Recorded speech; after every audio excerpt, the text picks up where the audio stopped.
I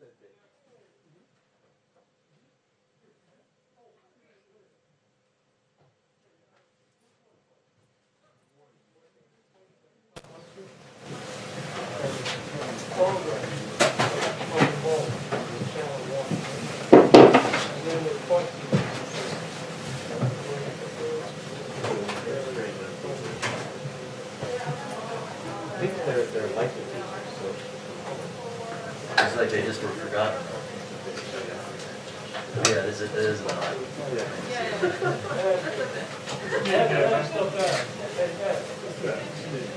On the cut position, most of them prefer the program or the bulk on channel one, right? Right, channel two is the question. Just a focus. In this case here, it's a little more, but anything. At the moment, you don't come up with first. Just for the full question, not you, right?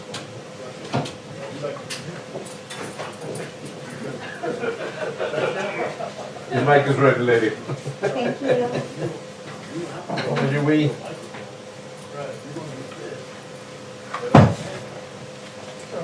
So the answer, he's saying is channel one, the bulk of channel one. The whole of channel one. All right, all right. Welcome aboard. Well, the reason the question came up is because when we were unilateral, and this is back in the old days, and I know it's not, we're not unilateral, it just doesn't apply, I know that. Thanks again for your comment. Oh, my pleasure. It's a marrow. Yeah, that was one of those. That's why we love it. Talk to me a little bit, please. Hello, Victor. Mic check 1, 2, 3, 4, 5, 6.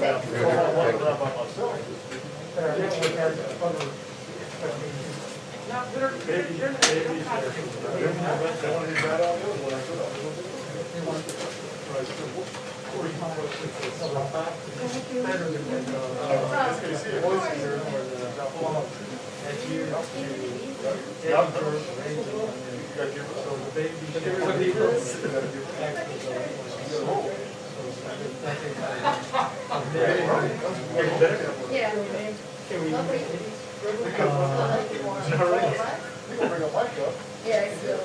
Well, at least I mean, we had someone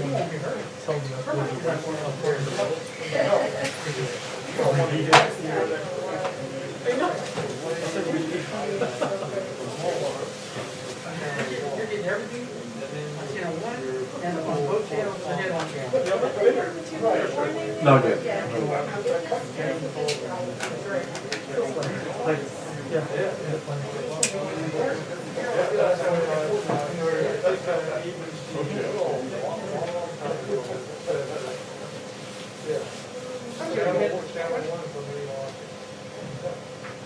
But they can tell about their correspondence, when they're full. That's the difference between CD and our correspondence.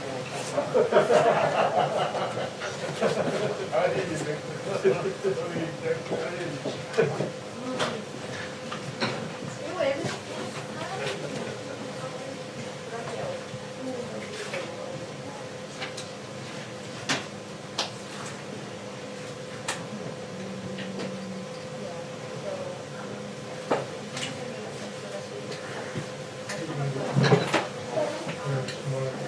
Yeah.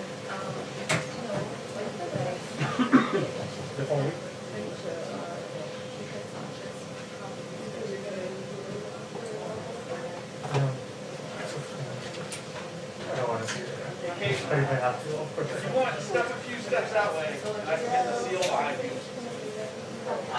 Gotta focus, I'm not even hearing the program. I'll call Stuart. I just tested it. Hey, can you get me to fix my thing? I'm hearing like I'm not hearing that.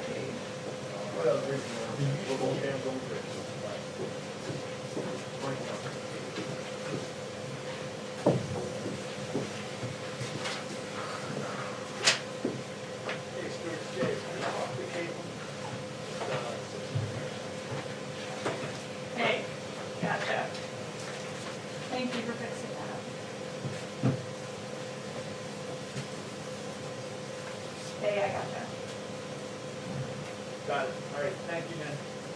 Do it. 1, 2, 3, 4, 5, 6, 7, 8, 9, 10.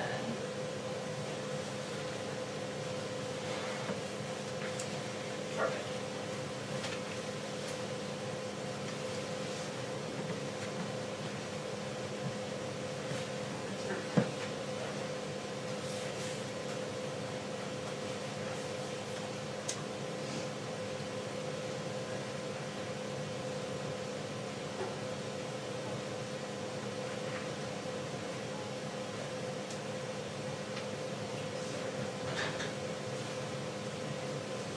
Hey, Caitlin, can you step like 3 steps that way? Keep going. That's better. Great.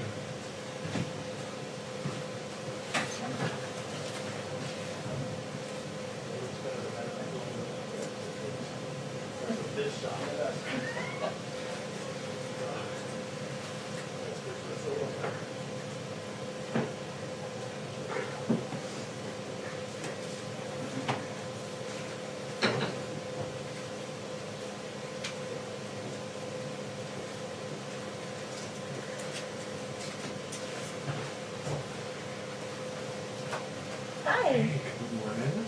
how are you?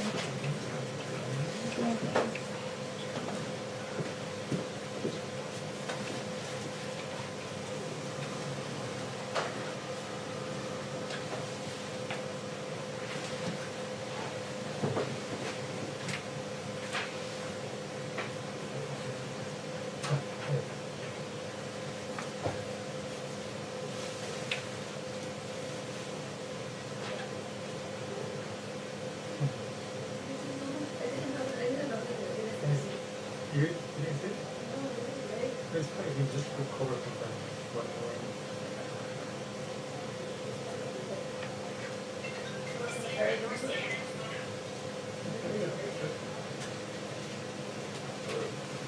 Yeah, he used to do that with.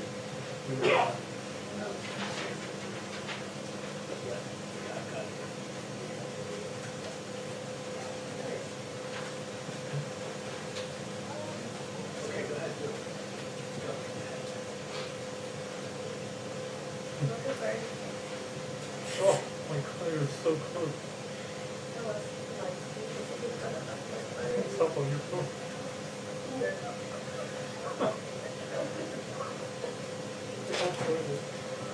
What's our EQ?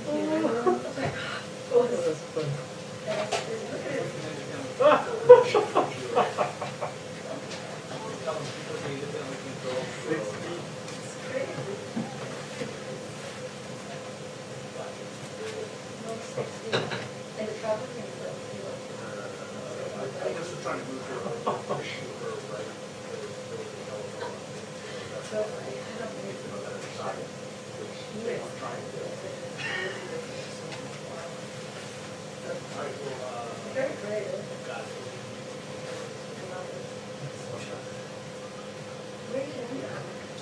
Oh, it's behind it.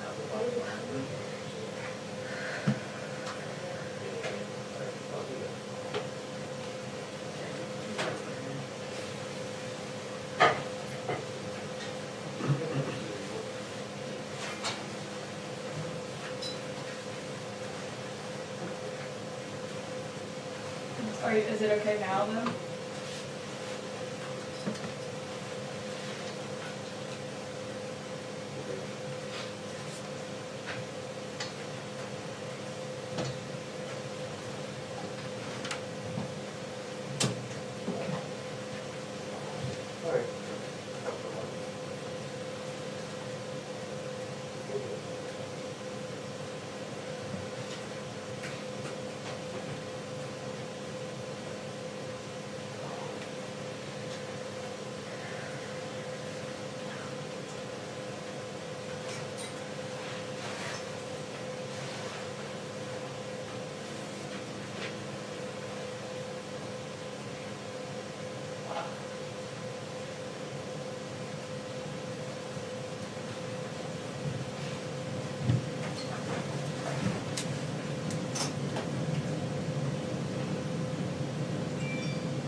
2-minute warning for the press briefing. 2-minute warning for the press briefing.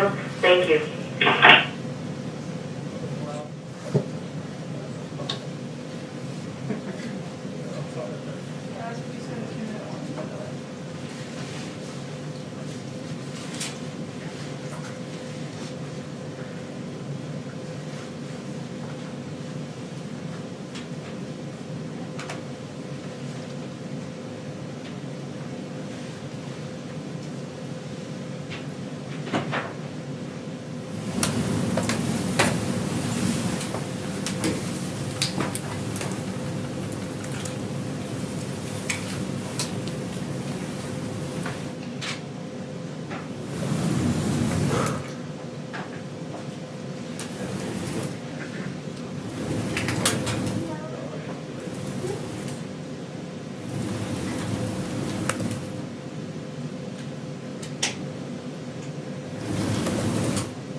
We have 2 minutes.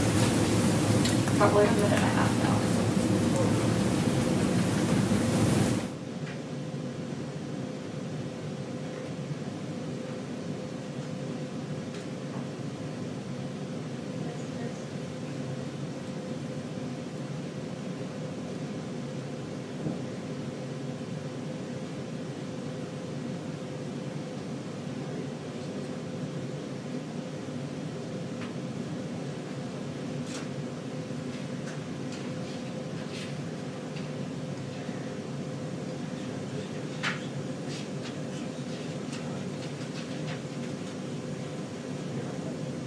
Yeah.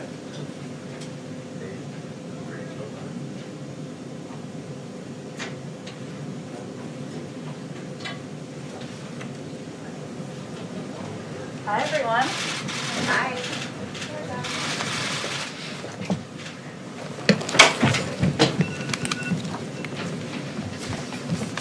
TJ has an alarm going off. He's excited about the briefing. Okay, just a couple of things for you all at the top.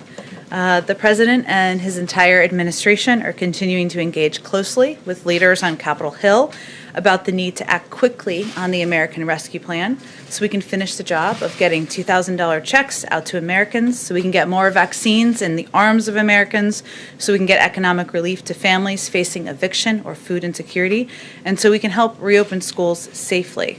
We're encouraged that both Speaker Pelosi and Majority Leader Schumer are in full agreement about the need to move swiftly on the president's proposal, and the committee markups we'll see throughout the week are evidence of Congress acting on that expeditiously.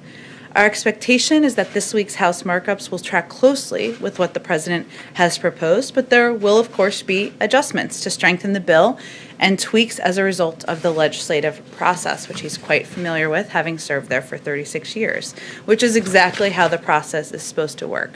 We're also going to continue to make the case directly to the American people about the urgency of getting this package across the finish line, including through national and local TV and radio interviews, engagement with hundreds of mayors and county elected officials, consultations with stakeholders across the political spectrum, from labor and rural leaders to the faith community. Here's a quick overview, a number of you have asked about this, of the sense of the scope of our efforts.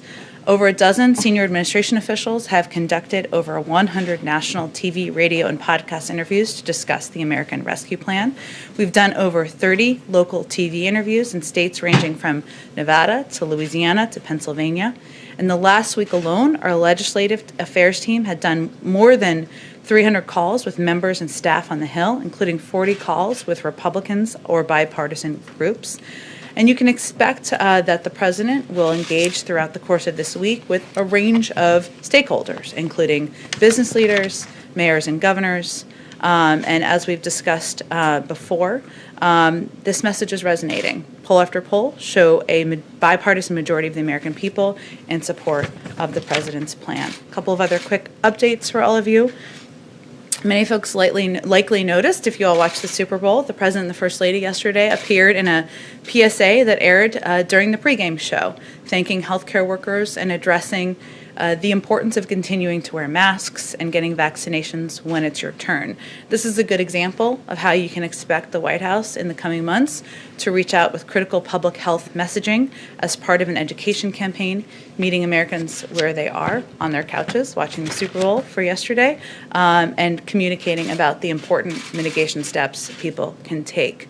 Many of you also know, last night during the Super Bowl, President Biden called service members to thank them for their courage, dedication, and service to our nation. He first called troops with Resolute Support Mission in Kabul, and then the USS Nimitz. He then shared via ship broadcasts a message to the nearly 5,000 sailors and Marines who comprise the USS Nimitz crew. With that, let's get to your questions. Go ahead, Alice. Thanks, Jen. I have two. The first is on your favorite topic, impeachment. Does the president have plans to watch any of the trial this week? And does the White House prefer a speedy impeachment trial, or would the president prefer a full airing of the violence at the Capitol and Trump's role in inciting it through things like live witnesses? Well, first, the president himself would tell you that we keep him pretty busy, and he has a full schedule this week, which we will continue to keep you abreast of as soon as we have more details. But we've already announced his plans to go visit the NIH, to go visit the Department of Defense. As I noted, he will be engaging with business leaders, mayors, and governors, and of course, continuing to make the case and have conversations with Democrats and Republicans directly about his hopes and plans for the American Rescue Plan moving forward as quickly as possible. So I think it's clear from his schedule and from his intention, he will not spend too much time watching the proceedings of any time over the course of this week. He will remain closely in touch with Speaker Pelosi, Leader Schumer, a range of officials on the Hill about his plan, and that's exactly what they want him to do, is to remain focused on that. And he will leave the pace and the process and the mechanics of the impeachment proceedings up to members of Congress. And President Biden said there's no need for Trump to receive intelligence briefings. Has Trump requested any? Has he received any? And is that the official decision, or who is that decision left up to? Well, the president said when asked that there was no need for him to receive them, and he referenced, of course, his erratic behavior, which I think many Americans would agree with him on. He was expressing his concern about former President Trump receiving access to sensitive intelligence, but he also has deep trust in his own intelligence team to make a determination about how to provide intelligence information if at any point the former president requests a briefing. So that's not currently applicable, but if he should request a briefing, he leaves it to them to make a determination. Go ahead. Oh, sorry, I've been meaning to go to Reuters next, so we'll go right to you next. Go ahead. Thank you so much. So you mentioned that there will be adjustments, or there could be adjustments to Sure. the ARP. One component of that was really important as far as the campaign promise was the $15 minimum wage. The president has already signaled that that may not make it into the full package. How important is that measure still to the White House, and how will you get it done? And then also the other thing that came up this weekend is looking at tweaking the level of who gets the stimulus checks. And Janet Yellen mentioned 60,000. Can you explain who gets left out, right? You know, if you get the 60, who is between the 60,000 and the 75,000? Sure. Well, in the first question, the president remains firmly committed to raising the minimum wage to $15. That's why he put it in his first legislative proposal, and he believes that any American who is working a full-time job, trying to make ends meet, should not be at the poverty level. And it's important to him that the minimum wage is raised. He was referring this weekend to, as you noted in your question, the parliamentary process. Obviously, it's the most likely path at this point is through a reconciliation process. There is a parliamentarian who will make decisions about what can end up in a final package. And that was certainly what he was referencing in his comments. In terms of what the options are, we'll see what the parliamentarian decides, and then we'll see what additional options are, but we're getting a little ahead of where we are at this point in the process. I'm sure we can continue to have a discussion about it in here. And then say your second question one more time. 60,000. Sure. Well, one of the pieces that the president has talked about is his openness to engaging and having a discussion about what is called, kind of the unofficially called, I guess, the scale up, right? So his proposal, as you know, had proposed $1,400 checks to make the $2,000 whole. He had proposed kind of a threshold. There's a discussion right now about what that threshold will look like. A conclusion hasn't been finalized. That will be worked through Congress. But either way, his bottom line is that families making $275,000, $300,000 a year may not be the most in need of checks at this point in time. But whatever the threshold is, there will be a scale up. So his view is that a nurse, a teacher, a firefighter who's making $60,000 shouldn't be left without any support or relief either. It's just a question of sort of where the scale up looks like, what it looks like in a final package. But it's still being negotiated at this point in time. Jen, if I could just ask you on the $15, you know, it doesn't make it much harder to get it through if you don't attach it to this COVID relief bill. I mean, does that really, and then the CBO is saying that in fact, if you did go through with it, that you know, it would lead to a 0.9% reduction in the number of jobs. Well, I heard about the CBO score as I was walking out here, so I haven't talked with our economic team about that specifically. And at this point in time, it's still working its way through the process in Congress, and the parliamentarian still has to make a determination about what will be in a final package. I promised I'd go to you first. Thanks, Jen. Next, I should say. Go ahead. Thank you. I have a couple questions on COVID, but I would like to start with Iran. Sure. President Biden said that the U.S. would not lift sanctions first and that Iran would have to stop enriching uranium before negotiations could resume. But since then, the Supreme Leader has said that the U.S. has to act first and roll back sanctions in order to re-engage. Is this a non-negotiable point for President Biden? And if so, how do you get out of this stalemate? Well, just to be very clear, the president never said that exactly. It was stated by the interviewer, Norah O'Donnell, who did the interview, and he didn't respond to the question. So the president's position is that if Iran comes back into full... I think if we were announcing a major policy change, we would do it in a different way than a slight head nod. But overall, his position remains exactly what it has been, which is that if Iran comes into full compliance with its obligations under the JCPOA, the United States would do the same, and then use that as a platform to build a larger and stronger agreement that also addresses other areas of concern. And that would, of course, be done with our P5+1 partners, as it was done when we were putting together the JCPOA in the first place. So what's the response to Iran's argument that it was actually the U.S. that violated the JCPOA by abandoning it, and therefore it's the U.S.'s burden to re-engage? Well, those were actions of the former administration, as you know, and President Biden, of course, was a part of an administration that were advocating for the plan to be put together to begin with. But I think his position, the position of our national security team, and the position that he's been in discussion with our partners about, or I should say conveying to our partners, is that it's really up to Iran to come back into full compliance and with its obligations under the JCPOA, and at that point, we could move the discussion forward. Thank you. And on Sure. COVID, can you talk about the concrete steps the administration's doing to target and stop the spread of the variants we keep hearing about? Does that include surging vaccines to areas impacted like South Florida or California with the B117 strain? Well, I know for those of you, and I know we had a lot of briefings today, who had the opportunity to participate in the briefing with some of our medical and health experts. They talked about the importance of not only vaccination, getting the vaccine when you're eligible, that is a protective step, obviously, and also abiding by a number of the mitigation steps that our health experts have recommended. But beyond that, I'm not going to go beyond the advice of our health and medical experts at this point in time. Go ahead, Caitlin. Two questions for you. One, on the minimum wage, you're saying it's up to the parliamentarian to make a decision about whether that can be included in here. Of course, we know Senator Sanders said they're still waiting on that, but technically the vice president could overrule the parliamentarian on this, and it hasn't happened in a long time, but is that an option the White House is considering? Would President Biden want Vice President Harris to overrule the parliamentarian to include this in this package? Well, I'm not aware of that being allowed. I'd certainly take you at your word. I think our view is that the parliamentarian is who is chosen typically to make a decision in a nonpartisan manner in terms of what can be included in a package that goes through reconciliation is the proper process for this to journey through. So when President Biden told CBS that he did not think it was going to survive, who had told him that it wasn't going to make it through likely?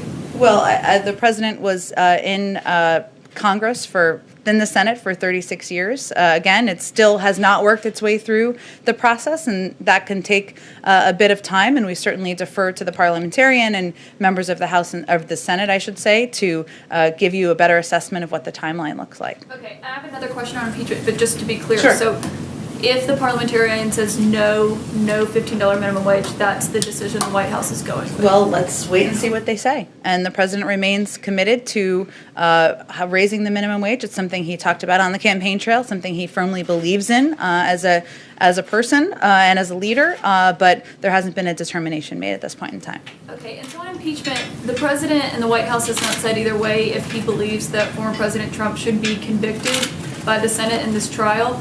But if he doesn't believe that he should get access to intelligence briefings, why can't he say whether or not he should be convicted by the Senate? He's no longer in the Senate. He's retired from the Senate and he's president of the United States, and his focus is on getting relief to the American people. And that's exactly what he's conveyed publicly, of course, and privately as well. And he'll leave it to his former colleagues in the Senate or members of the Senate to determine the path forward. But doesn't he think that someone, if he believes his behavior is too erratic to get access to intelligence, then doesn't he believe that he should be barred from holding office again? Well, he ran against him because he felt he was unfit for office, and he defeated him. And that's why he's no longer President Trump is no longer president of the United States. So I think his views of the former president are pretty clear, but he's going to leave it to the Senate to see this impeachment proceedings through. Go ahead. Just to follow up on that question, will the president commit to giving his view once all the evidence is heard in the impeachment trial? And then secondly, a question on Myanmar. What is the U.S. doing to perhaps accelerate some of the action we're seeing over the weekend with protests? And secondly, how concerned is the U.S. about China, which has not stepped in forcefully and is not calling it a coup? Sure.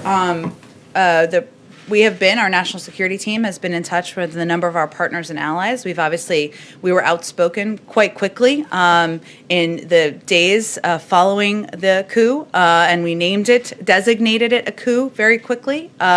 In terms of what actions we're taking, there are considerations that are underway or policy processes that are underway on our national security team as we speak. I don't have an update on that today, but when we do, we'll certainly make you all abreast of that, and certainly we are concerned about China's absence from the conversation and lack of a vocal role here.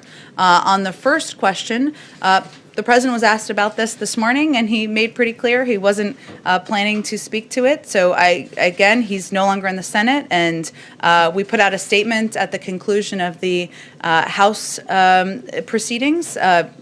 I certainly would consider doing that at the conclusion of the Senate, but I don't expect that he's going to be, posturing or commenting on this through the course of the week. Go ahead. Thank you, Jen. I do have a question on COVID, but first on energy. When is it that the Biden administration is going to let the thousands of fossil fuel industry workers, whether it's pipeline workers or construction workers, who are either out of work or will soon be out of work because of a Biden EO, when it is and where it is that they can go for their green job? And that is something the administration has promised. There is now a gap.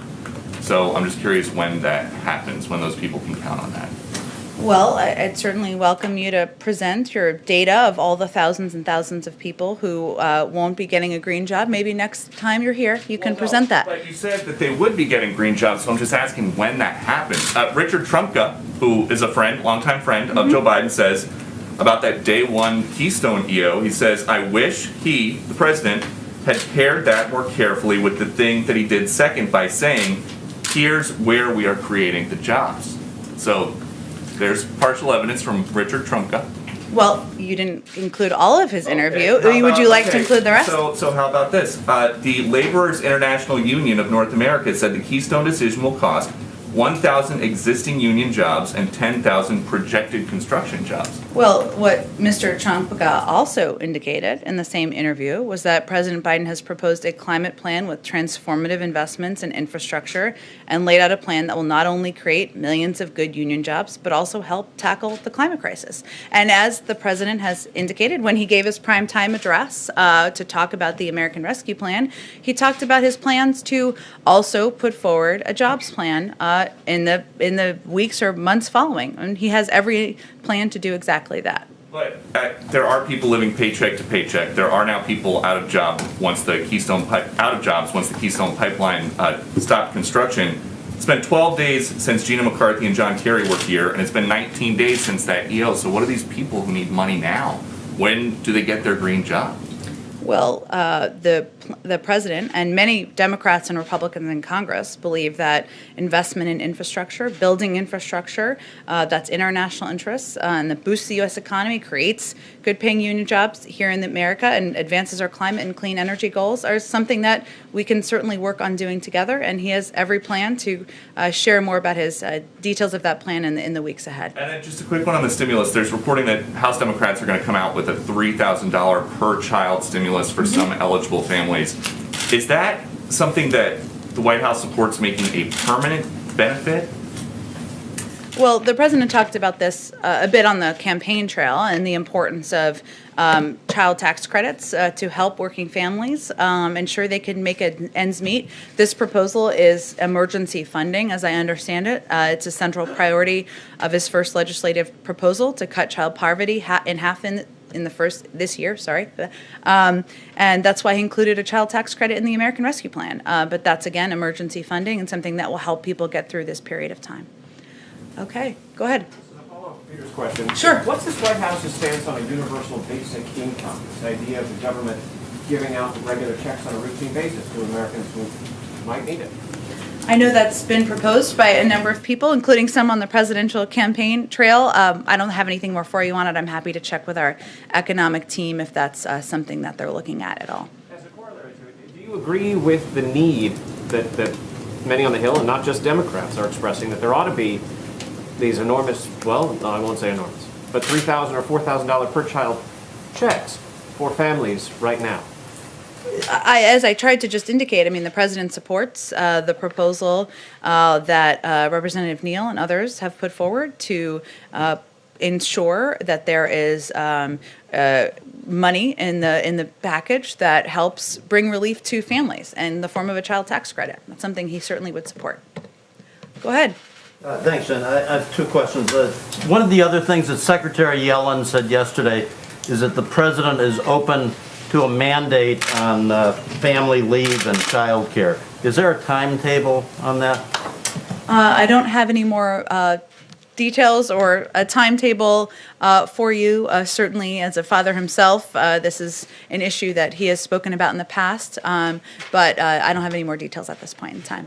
And also, yesterday, did the president or did the White House have any concern about what we all saw on TV from Tampa about the thousands of people out celebrating and without masks? Any concern there?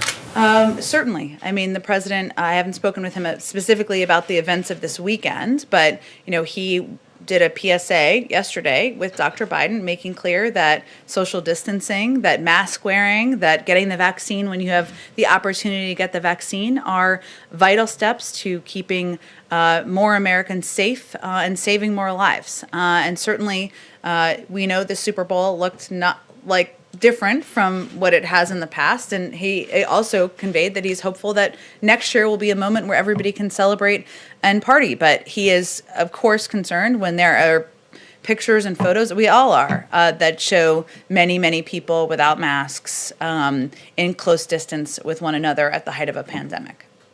Go ahead. Jen, I have two questions. First, President Biden said in the CBS interview that he hadn't spoken to President Xi yet because he hadn't had an occasion to talk to him. There's no reason not to call him. But has there been, is it actually part of the strategy to not call him yet and to hold off on that in hopes of kind of sending a message to China that President Biden is not going to, try to work, really hard to curry favor? Is there something happening there?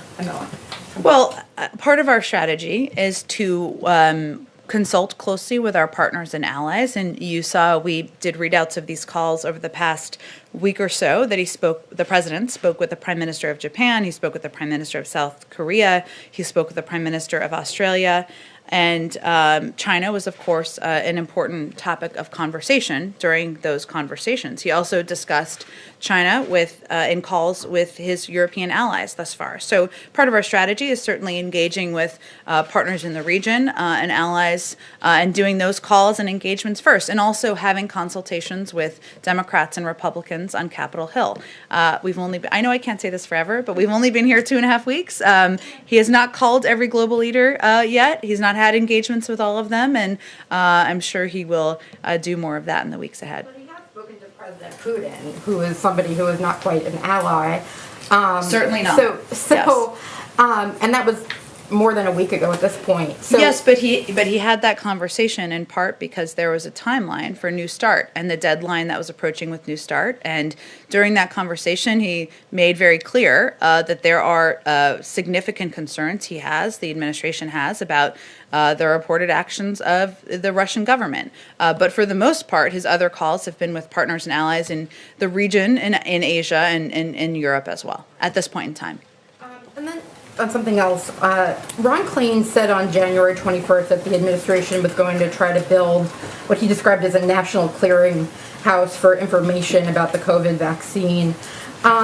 Is something like that being built in the administration? And if so, how long do you think that's going to take? I think people are really struggling to find information about their state, their county, and there's so much difficulty in the vaccination process. You're right. There's a great deal of confusion, and one of the focuses we have had is trying to alleviate that confusion, and part of that has been through working with governors and local elected officials. One of their biggest requests has been to have more of a heads up on how much vaccine supply there would be. Of course, to increase vaccine supply, we've worked to do both to ensure that there's through planning time for vaccine allocation, increases in allotments as supply allows, and of course deploying government resources to sites where they are needed. We're looking at a host of measures that could help us achieve our goal, of course, of getting 100 million vaccines in the arms of Americans in the first 100 days, and also ensuring that we're reaching communities where there are higher levels of vaccine hesitancy. But the president has directed his team to use whatever tools and resources necessary to get the job done. So there are a range of options under consideration, but I don't have any updates for you on that particular proposal. Certainly, a lot of people would love that, but we're looking to prioritize how we can be most impactful as quickly as possible and working with states and governors to make those determinations. Go ahead, Ann. Thank you. Back on impeachment, you mentioned that the president will be in close contact with Senator Schumer. Do you expect that to be daily? For example, have they spoken since he's gotten back from Delaware?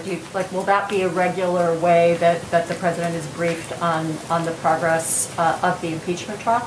I don't expect that would be a primary topic. I actually expect it would be more about the American Rescue Plan and progress being made on that front. There are, of course, markups happening this week, more on the House side, and the president has remained in close touch with Speaker Pelosi and Leader Schumer very regularly over the course of the last few weeks, and I expect that would continue.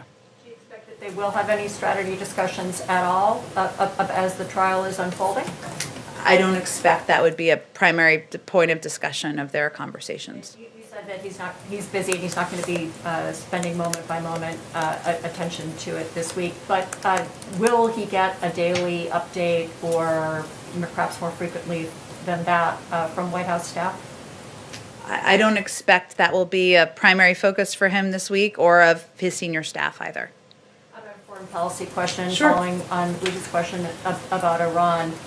When the president ruled out dropping U.S. sanctions, immediately he didn't then go on and talk about some of the other strategies that are out there, including For example, that the United States might drop its objections to Iran receiving an IMF loan, COVID-related IMF loan. There are a couple other ideas that would allow Iran to get some economic benefit that would not be sanctions and maybe grease the wheel for negotiations. Does the president have a view on those strategies, and were they part of the discussion at the principals meeting on Friday? I'm not going to read out a principals meeting, which was primarily focused on a range of issues in the Middle East. Of course, Iran was a topic of discussion, or was expected to be a topic of discussion. I think during the interview, the president was asked about whether he would roll back sanctions, and he conveyed no, that the ball is in Iran's court. It wasn't a more extensive conversation than that during the interview, and that's long been his position. So that really is the next step in terms of engagement with Iran from here. Ruling it out necessarily, that there might be other ways to sort of help Iran get back to the table that would be short of dropping U.S. sanctions? Well, again, I think his view is that the ball is in Iran's court to come back into full compliance with the JCPOA, and that would be the basis for the United States doing the same, and then using that as a platform to build a longer and stronger agreement. But that is really the next step, in his view, in the process. I have one more very quickly on the post office, if I could. On-time first-class mail delivery dropped to 38% in December of this year from 92% the year before. Does the president have a view on whether the Postmaster General should keep his job, and if he would like to see the Postmaster General removed, would he move to change the makeup of the governing board that could make that happen? Well, as I understand it, there are a number of openings right now on the governing board of the post office, or vacancies, I should say, that would, of course, work their way through a personnel process. I don't think I have anything more on this for you, but I can follow up with our team and see what more we can report out. Go ahead. Back on the subject of the COVID checks, Bernie Sanders said it would be absurd to lower the threshold, the income threshold, and some other Democrats have raised the prospect that doing so could lead to a political backlash, given voters in Georgia were explicitly promised this aid by the president, and they didn't really have any reason to believe that fewer people would qualify for that aid under the Democrats' plan. So I'm wondering if that's something you guys are concerned about, and how you would address that criticism. Well, the president proposed the $1,400 checks to plus $600 is, of course, $2,000, because he felt it was important and vital to get that direct relief to as many Americans as possible and target that relief to the Americans who need help the most. And that's how his original plan and proposal was designed. He's also said, and I've said many times from here, that the final plan will look different from what the plan he proposed in his joint session address. It's still working its way through Congress, and I don't think a conclusion has been made yet on the exact level of targeting. And when it does, we're happy to have a conversation about that. But part of this is an opportunity for members of both parties and members who are across the political spectrum, of course, even in the Democratic Party, to weigh in on what the path forward should look like. Go ahead in the back. Thank you, Jen. A little bit of follow-up on the Iran and China question. What does President Biden consider the biggest threat to the U.S. national security? Overall in the world? Yes. Well, I'm not sure I'm going to define that for you in this moment. There are a range of threats that he's talked about in the past, and I'm sure he'll have more to say on his national security approach and strategy in the weeks ahead. I have one question. Last week, a report made by NGOs and universities was sent to the White House recommending that the United States break negotiations on trade and others with Brazil over climate and human rights violation. And likewise, some Democrats on the Hill already had expressed the same opposition to expand economic partnership with Brazil. Is the White House paying attention to those reports and to what's happening in Brazil? We certainly are paying close attention to what is happening in Brazil. Obviously, we share a vibrant partnership that spans 2 centuries of mutual interest and shared values. And we have even announced in recent days, on February 5th, the United States government through the through USAID announced it has delivered an additional $1.5 million in emergency COVID response in Brazil. And we, of course, remain, closely engaged in what is a significant economic relationship. We are by far the largest investor in Brazil, including in many of Brazil's most innovative and growth-focused companies, and we'll continue to strengthen our economic ties and increase our large and growing trade relationship in the months ahead. But Jen, the policies of the Brazilian president and President Biden on the many issues, climate, gay rights, other ones, are very different. How can they work together? Well, just as is true in many of our relationships, we look for opportunities to work together on issues where there is joint national interest, and obviously there's a significant economic relationship, and we will not hold back on areas where we disagree, whether it's climate or human rights or otherwise. And so that will be the path forward with our relationship with Brazil as well. Go ahead, Yamiche. Thanks so much. A few questions. The first is, what should Americans take away from the fact that President Biden campaigned on unity, talked about unity, got into office, about 2 weeks in, has decided, all but decided it seems, to go with a process where Democrats can pass a $1.9 trillion plan without the support of Republicans? I know that there are Republicans across the country that the White House is pointing to saying they support this bill, but there is the fact that Democrats don't have to have Republican support in Congress for this bill, and the president is seemingly supporting that process. So I'm wondering what people should take away from that, and will that definition of bipartisanship be the one that is going forward with this White House? Well, the president ran on unifying the country, not on creating one political party. But I will note that 16 of the last 21 reconciliation bills that have gone through Congress have been bipartisan. And certainly, there's opportunity for Republicans to not only offer amendments as it's going through the House committee process, and then we'll go through the Senate committee process following that, but they will have the opportunity to, of course, vote for a package that the vast majority of the American people support. The president is his first priority is getting relief to the American people. But the vast majority of the public, Democrats, Republicans, independents, are with him in that effort. There's a long history of bipartisan support for reconciliation bills, a parliamentary process. Again, I don't think the American people are particularly worried about how the direct relief gets into their hands. And that if that's the process that it moves forward through, which seems likely at this point, the president would certainly support that.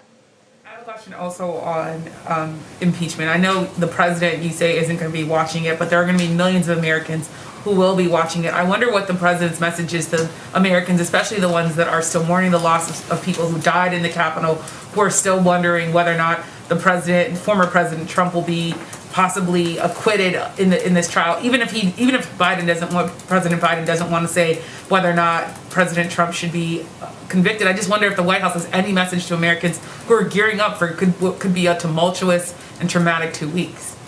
Well, the president's focus is on delivering what those millions and millions and millions of Americans care deeply about, which is getting the pandemic under control, putting putting millions of Americans back to work, getting vaccines in the arms of Americans, reopening schools. And he has been clear that he views the events of January 6th as a horrific attack on our democracy. He put out a statement, we put out a statement from him, I should say, when the House voted, but he's going to leave it to the Senate to determine the path forward here. That doesn't change, and his view is that he was elected to deliver on the promises he made on the campaign trail. So that's what he's going to keep his focus on in the weeks ahead.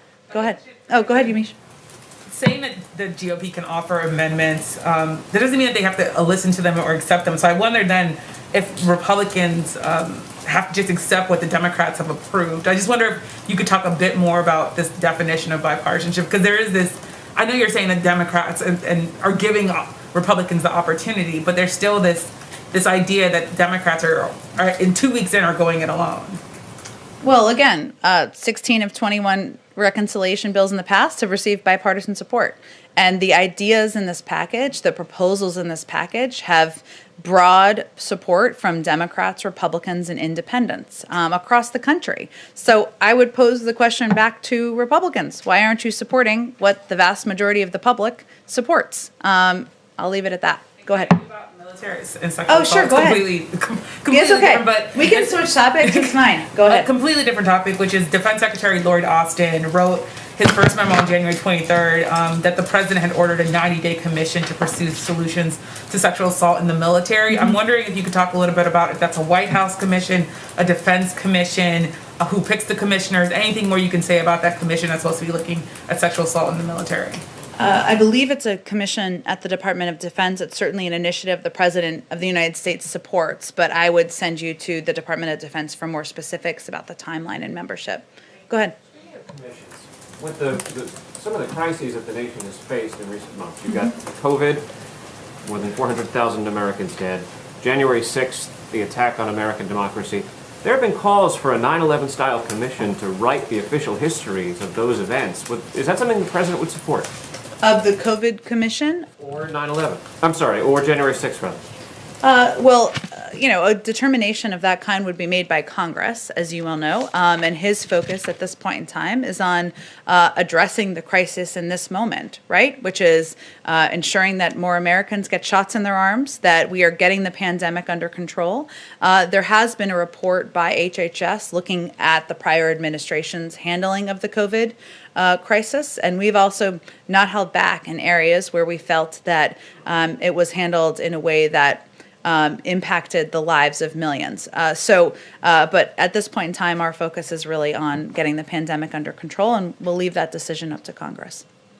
Go ahead. Two quick ones. One, news of the day. Has President Biden reached out to anybody from the Tampa Bay Buccaneers? And if not, is that something that's going to happen today?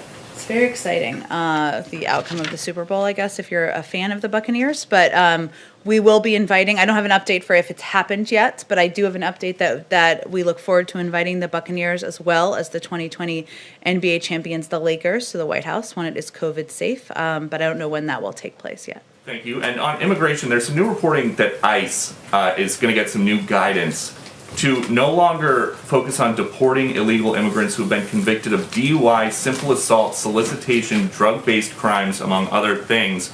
And I'm curious how that is in the interest of public safety. Well, first, it's guidelines that would be put out by the Department of Homeland Security, and I'd certainly send you them. They have a confirmed secretary now, but the priority for the enforcement of immigration laws will be on those who are posing a national security threat, of course, a public safety threat, and on recent arrivals. Nobody is saying that DUIs or assault are acceptable behavior, and those arrested for such activity should be tried and sentenced as appropriate by local law enforcement. But we're talking about the prioritization of who is going to be deported from the country. And more broadly, would this be what Biden was talking about in the debate where he said in the Obama administration they didn't do enough to reform the immigration system because he was just vice president, but that if he was president, things would change? Is this the kind of change that he was talking about? Well, I think the kind of change he was talking about was putting forward an immigration bill at a time where modernization of immigration is long overdue, that addresses not only a pathway to citizenship, but puts in place smart security measures and addresses the root causes of these issues in the countries in Central America. So I think that's primarily what he was referring to, but also prioritization, which again would be up to the Department of Homeland Security to ensure our focus is on the individuals who pose the greatest national security threat, is also something he's long supported. Go ahead, Caitlin. Sorry. You seem to be saying this, but I just wanted it to be clear. Yeah. Former President Trump has not requested any intelligence briefings, right? Not that I'm aware of, but I would point you to the intelligence community and the ODNI for more specifics. And to follow up on that, why is there a reason Morgan Muir is no longer leading President Biden's daily intelligence briefings? I believe he's overseeing the process of preparing materials, but I don't have any more details. I'd point you to ODNI on that as well. Okay, so there's no reason you know that he's not leading the in-person briefings. He's assembling the daily briefings, Yeah. not leading them in person. Which is a very important role to play and very labor intensive, but I would point you to them for more specifics on the briefings and who will be providing the briefings.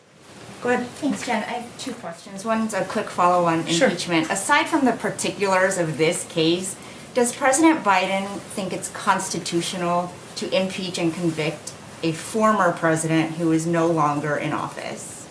I'm just not going to have any more for you on weighing in on impeachment. I appreciate it's a big story, but our focus is on the American Rescue Plan and delivering for the American people. Got it. I do have a COVID crisis related question. Go ahead. Because the attacks in the Asian American community continue to rise, and over the weekend there were some videos that went viral because elderly Asian Americans were really attacked and in a way that is difficult to watch. And I wonder, other than the presidential memorandum, is President Biden going to take any further actions to address this problem, and has he seen the videos? I'm not aware that he's seen the videos, but he is concerned about the discrimination against, the actions against the Asian American community, which is why he signed the executive order and why he's been outspoken in making clear that, attacks, verbal attacks, any attacks of any form are unacceptable, and we need to work together to address them. But obviously, the executive order is something he did very early in his administration. It's still early, but even earlier, because he felt it was so important to put a marker down. Is there anything more that can be done, like offer DOJ or FBI assistance to local law enforcement authorities? I mean, I'd certainly defer to, we would support, of course, additional action on a local level, a federal level, but I would send you to DOJ or FBI for any further specifics on that. Thank you, everyone. See you tomorrow. Thank you.